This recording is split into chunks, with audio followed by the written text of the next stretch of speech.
agora sim, em definitivo, hoje, 27/2, 27 de fevereiro, penúltimo dia útil do mês de fevereiro, mêsinho mais curto, mêsinho que teve muito feriado, né? Pouco dia útil, carnaval, 28 dias apenas, e nós estamos aqui nesse penúltimo dia útil aí do segundo mês do ano. Bolsa aqui brasileira, 0,16 de queda. Mercado global sofreu bastante na semana passada. A gente teve aí divulgação lá nos Estados Unidos de indicadores de inflação. Isso mexeu muito no mercado. Teve a divulgação da ata do Fed também. Trouxe aqui para vocês na semana passada um pouco do que aconteceu no mercado afora, no mundo afora, mercado financeiro. Fato é que bolsas derreteram na semana passada. Estados Unidos sofreu, Europa sofreu, Ásia sofreu, Brasil sofreu, todo mundo derretendo bastante na semana passada, principalmente por questões macroeconômicas nos Estados Unidos. Em contrapartida, hoje a gente tem uma leve correção para cima aí, né? Bolsas americanas, vamos lá, subindo aí na casa de 0,5%, tá? Então vamos lá, Dow Jones 0,35 de alta, S&P 0,58 de alta e a Nasdaq 0,83 de alta, respirando um pouquinho, tomando um ar, tomando um fôlego depois da semana mais complicada, mais volátil na semana passada no mundo inteiro, tá? Mas vamos lá, só para a gente reforçar aqui o que aconteceu principalmente na semana passada. A gente teve divulgação de indicadores inflacionários lá nos Estados Unidos, e esses indicadores vieram um pouco acima do esperado, né? A inflação norte-americana ela já preocupa bastante os investidores ao redor do mundo inteiro, e isso, quando vem um índice de inflação acima do esperado, na situação que a gente está hoje, já preocupa o investidor, né? Aquela preocupação do aumento de juros e a manutenção dos juros altos por mais tempo do que é saudável. Isso traz uma volatilidade maior. O Fed sinalizou, né, através da ata semana passada, que vai manter os juros elevados por mais tempo, já desanima o investidor. Trago sempre a relação de juros para cima, bolsa para baixo, por algumas questões, né, como valuation das empresas, a questão do risco, né, o investidor ele fica menos propenso a tomar maiores riscos, ou seja, ir para a bolsa para ter maior retorno, né? Então ele acaba indo lá para um ativo mais seguro, que está pagando melhor, e acaba fazendo com que as bolsas derretam, né? E quando a gente está falando dos Estados Unidos, obviamente esse efeito ele é mais forte, né? A gente está falando da principal economia do mundo. Então, bolsas sofreram bastante, e aí a gente tem hoje um respiro maior. E aí, se a gente tem um respiro maior em bolsas, a gente tem a queda do VIX, o nosso índice de volatilidade, o nosso índice do medo. O nosso VIX, ele está caindo agora, VIX S&P está caindo 2,54%. Então, quando as bolsas têm um otimismo maior, a gente tem uma diminuição do índice de volatilidade, né? Esse índice de volatilidade na semana passada, quando a gente viu ali uma oscilação muito forte para baixo nas bolsas ao redor do mundo, ele chegou a nível pandêmico, né?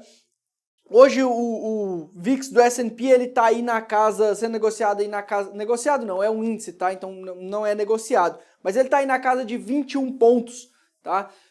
Um patamar até relativamente saudável depois da alta forte da semana passada, tá?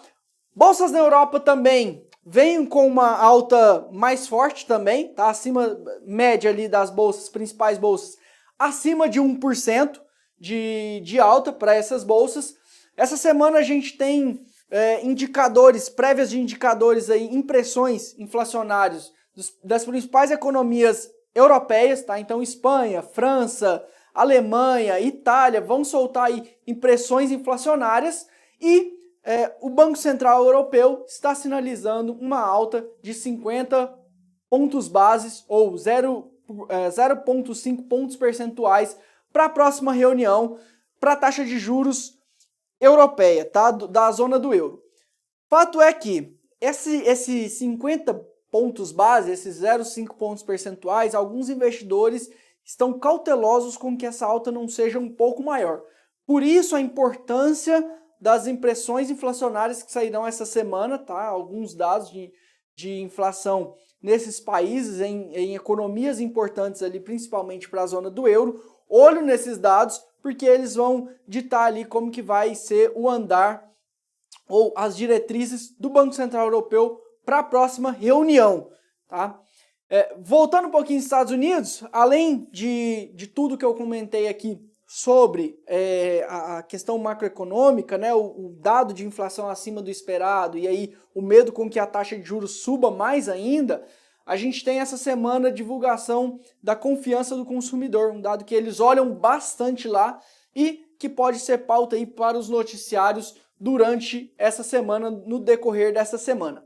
Aqui no Brasil a gente teve hoje divulgação do IGPM. O que é o IGPM? O IGPM nada mais é do que um índice inflacionário, tá? Hoje o principal índice inflacionário que a gente tem no Brasil, ele é o IPCA.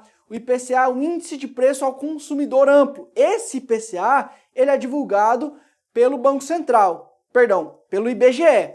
Quem divulga o IPCA, quem faz o cálculo e divulga, é o IBGE. Então o IBGE faz o cálculo, divulga isso, e esse IPCA, ele é calculado lá algumas cestas de bens, tá? Envolvendo alimentos, transporte, educação, várias, as nossas principais cestas de bens, e aí a gente vê ali através desse IPCA o índice de aumento de preço ao consumidor amplo. Quem é o consumidor amplo? São aqueles que ganham de 1 a 40 salários mínimos mês, tá? Então é uma pesquisa mais para varejo. O IGPM, ele leva mais em conta o atacado, tá? E aí o IGPM, ele é divulgado pela FGV, né, pela Fundação Getúlio Vargas, e é um índice principal utilizado aí no reajuste de aluguel, né? Então é um índice que muita gente fica de olho por conta desse caráter aí de ser utilizado como reajuste para aluguel. O índice IGPM divulgado hoje, ele veio com um recuo de 0,06%. A expectativa, o consenso de mercado era que esse índice viesse com um aumento de 0,05%, tá? Então ele veio abaixo da expectativa, veio com uma retração, né, no mês de janeiro. Então, assim, de certa forma ruim, uma deflação ela nunca é boa, tá? Uma queda do nível geral de preços, ela nunca é boa, significa que a economia não está pujante, não está andando bem. Contudo, no cenário que a gente está vendo hoje, de pressão inflacionária muito forte, a gente tem sentido isso enquanto brasileiro no nosso bolso, é um dado que de certa forma agrada um pouquinho, mas por não ser a inflação oficial utilizada pelo Banco Central para as diretrizes macroeconômicas do país, ela não faz tanto peso assim na Bolsa de Valores. Em contrapartida, meu amigo Ronan perguntou se eu iria falar do Boletim Focus. Lembrando o que é o Boletim Focus? É o boletim divulgado pelo Banco Central, mostrando ali as projeções dos principais indicadores macroeconômicos para o final de 2023 e 2024 pelos principais agentes de mercado que a gente tem hoje no Brasil, tá? O que a gente viu de destaque nesse Boletim Focus? Mais uma vez, a projeção de inflação para o final de 2023 ela foi elevada. Qual que é o ponto? É que essa elevação ela veio menor, né? Ela veio de 0,01 ponto percentual, ou seja, muito baixa, marginal, mas para 2024 sem alteração na previsão de inflação. Isso, de certa forma, é algo bom também, tanto que hoje a gente tem os nossos DIs aqui derretendo. Olha lá. Deixa eu puxar um pouquinho mais para cima aqui, para vocês conseguirem visualizar. Então a gente tem o nosso DI futuro, DI vencimento 2024 cai no 0,71, DI vencimento 2027 cai no 0,81, 29, 0,82, 31, 0,81 também. Na média os DIs estão caindo 0,82. E aí, hoje aquela nossa velha reação básica de mercado, ela não está funcionando, porque a taxa de juros está caindo, ao mesmo tempo a bolsa não está subindo, está caindo também. É verdade que é bem pouco, né? É uma queda praticamente no 0 a 0 ali, 0,11% de queda apenas, mas o principal fator disso aqui está acontecendo é a nossa Vale, tá? A Vale até diminuiu um pouco, desacelerou um pouco as perdas agora, mas está caindo ainda 0,46. Nessa madrugada, na madrugada de hoje aqui para nós, né, que é o horário de negociação das bolsas asiáticas, a gente teve o minério de ferro recuando 2,53%, minério de ferro de Dalian, que é a principal referência para a Vale. Por que que isso está acontecendo? A China interrompeu uma produção de aço lá por conta de poluição, tá? Então, uma importante produtora de aço foi interrompida ontem, né, lá na China, e aí isso acaba fazendo uma pressão na demanda pelo minério de ferro, né? E aí, obviamente, o preço da commodity cai, puxando aqui a exportadora, a principal exportadora brasileira, Vale, para baixo, e a Vale é a principal empresa do Ibovespa, né? A empresa de maior peso no Ibovespa é a Vale. Então, se a Vale, que é a principal empresa lá no nosso índice, ela cai, ela tende a puxar um pouquinho o índice para baixo também, e aí isso não deixa o índice andar para cima aqui. Além disso, a gente tem uma queda generalizada no setor financeiro, setor bancário, né? Vamos lá, 1,63 para Banco do Brasil, 0,83 em Bradesco, BTG Pactual 1,82 de queda, Itaú 1% de queda e Santander ali mais de lado 0,10% de queda. E olha só, bem verdade que os DIs estão fechando, e lembra sempre o que eu falo para vocês, geralmente quando a taxa de juros cai, os juros futuros caem, as empresas de tecnologia e varejo, elas são beneficiadas por isso, tá? Então a gente vê lá a maior alta de hoje, Alpargatas, empresa do varejo. Lojas Renner, empresa do varejo também está subindo 1,68%. Outro setor que é beneficiado, muito beneficiado pela queda da taxa de juros, setor de construção civil. Então a Exetec, que é uma empresa do setor de construção civil, subindo aí 1,51% também. Ó, empresa de tecnologia Localweb também entre as maiores altas, subindo 1%. Tá? Magalu também, setor de varejo, Iguatemi Shopping também beneficiada com a queda da taxa de juros, e assim a gente vai olhando aí as principais empresas ligadas ao varejo de tecnologia e também em setor de construção civil, que tem essa relação mais forte aí com a taxa de juros, né? Ó, petróleo nesse momento praticamente no 0 a 0, tá? Perdão, deixa eu pegar aqui exatamente quanto que está a negociação do barril de petróleo nesse momento.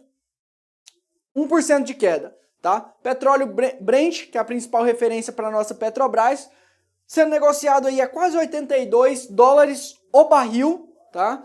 Então, queda não muito relevante aí para o petróleo. Mercado asiático, tá? Mercado asiático fechou essa madrugada também uma queda, tá? Uma queda generalizada por lá, em torno de, deixa eu pegar aqui como que foi a queda nos mercados asiáticos, até 1%, tá? Ali de 0,2 a 0,7% para os principais índices. Vamos lá na leitura, Xangai, tá? Bolsa chinesa 0,28% de queda, Taiwan 0,71% de queda, KOSPI, tá? Bolsa da Coreia do Sul, 0,87% de queda, e a Nikkei, que é a bolsa japonesa, 0,11% de queda, repercutindo, tá, a semana passada com a grande volatilidade ao redor do globo inteiro. Então, a Ásia está aí repercutindo também os dados macroeconômicos dos Estados Unidos, né?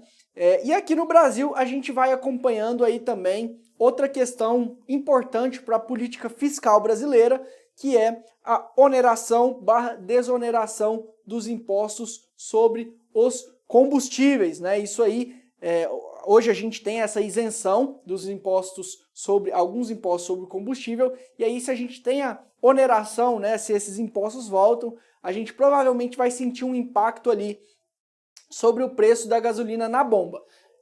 Qual que é o ponto disso? O nosso ministro da Fazenda, Fernando Haddad, ele está pedindo para o nosso presidente, né, ele está no embate aí com Lula para voltar a onerar o combustível, né, voltar esses impostos para o combustível, até porque quando a gente aumenta impostos, a gente está aumentando a arrecadação do governo e dando um alívio fiscal. Em contrapartida, o Lula está pedindo para estender essa desoneração, né? ali um pouco de política pública, né? Até porque se a gente tem a volta desses impostos para a bomba, né, na gasolina na bomba, a gente vai ter ali inevitavelmente um aumento maior ainda dos índices inflacionários, né? Por quê?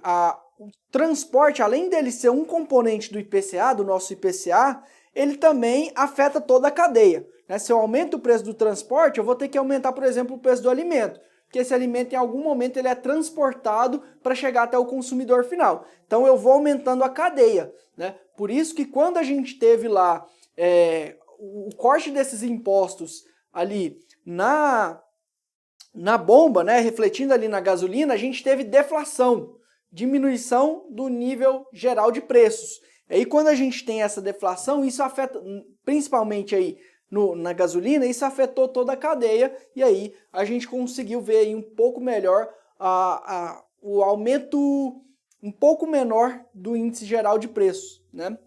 E aí isso faz preço na cadeia inteira, essa desoneração dos combustíveis, tá? Então isso está sendo pauta aí também, é importante a gente ficar de olho nisso, até porque mexe bastante no fiscal brasileiro, que é o ponto hoje de maior risco que a gente tem no cenário interno.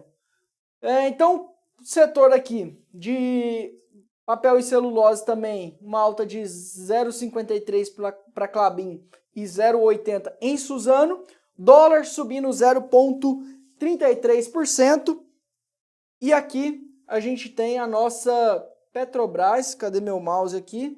Voltei com ele aqui. A gente tem a nossa Petrobras subindo 0,62%, tá? Então, as principais notícias do dia são essas aí, ó, Americanas aqui, apesar de ser do varejo, está caindo 1,90 também, né? E aí, assim a gente vai acompanhando um pouquinho, tá? Importante lembrar que nós estamos em temporada de balanço nos Estados Unidos e no Brasil. Estados Unidos já está acabando, ó, o S&P 500, as 500 principais empresas lá do S&P estão terminando de divulgar o seu balanço, tá? Seus balanços por lá. No geral, os balanços reportados por lá têm sido bons, tá? 68% das empresas que já reportaram seus balanços vieram acima da expectativa, o que é muito bom. Bolsa no longo prazo nada mais é do que lucro de empresa, tá? Então, se a empresa está dando lucro, se é pouco alavancada, né? Se a dívida está sob controle, se tem bons projetos de expansão, essa empresa ela tende a performar bem na bolsa no longo prazo. Claro que no curto prazo, o que eu trago aqui para vocês, principalmente de macroeconomia, elas acabam afetando, né, o preço de negociação dos ativos. Mas no longo prazo, se a empresa se mantém saudável, constante, pouco alavancada, entregando resultados bons, ela tende a performar bem ali o preço dela em bolsa, né? Então, essa divulgação de balanços bons nos Estados Unidos é algo interessante, né? Algo que o investidor olha com mais carinho, né,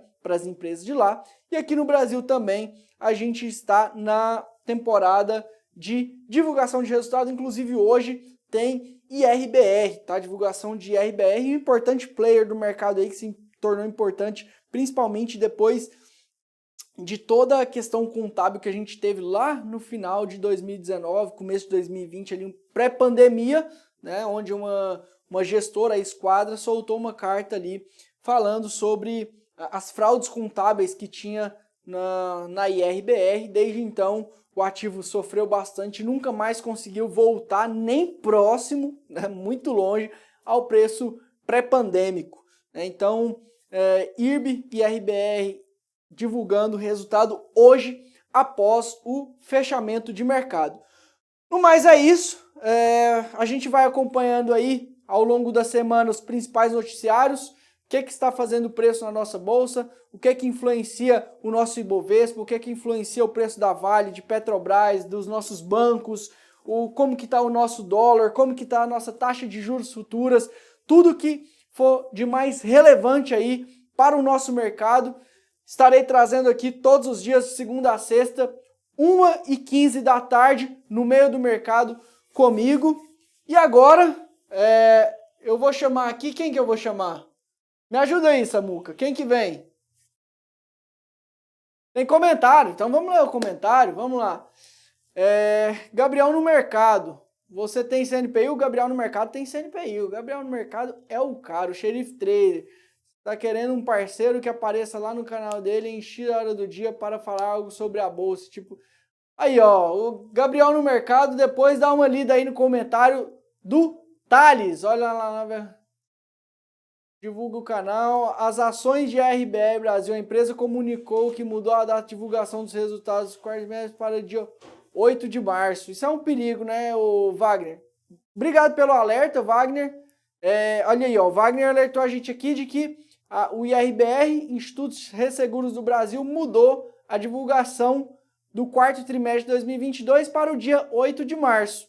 O motivo, não sei se eles deram motivo, ô Wagner, confesso que estou vendo de primeira mão agora a notícia, mas vou dar uma olhadinha, ver se eles deram algum motivo, sinalizaram algum motivo para essa alteração de data de divulgação de balanço, porque não é algo comum no mercado, tá? De qualquer forma, a gente vai acompanhando aí a divulgação do balanço das principais empresas, né?